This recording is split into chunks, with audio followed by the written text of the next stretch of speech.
देख लो भाई एलसीडी लगी हुई है। Guys, मैं आपको एक चीज दिखाऊं, जैसे मैं इस गेट के सामने जाऊंगा ना तो एकदम खुल जाएगा वो। यहाँ की एक बहुत अच्छी तरीके से गेट बना रखा है, देखो अब देखिए। जैसे हम अंदर ये खुल गया, इसके अंदर सेंसर है, गेट के अंदर सेंसर। तो हेलो भाई, तुम्हारा भाई अब लाल किले के म्यूजियम में पहुंच चुका है।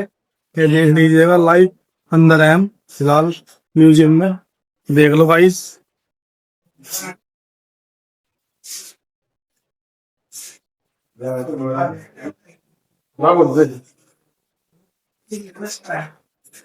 तो भाई ये देखो आप, बहुत पुरानी तस्वीर है ये। देख लो, आप ये देख सकते हो, पुराना जमाना का है, मगर यहाँ कॉफी शॉप।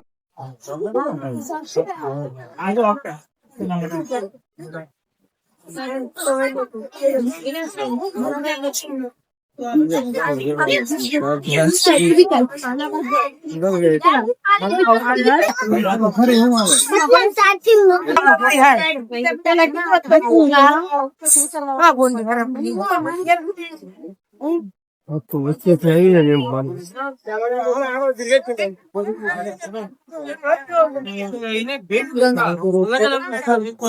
ग्रुप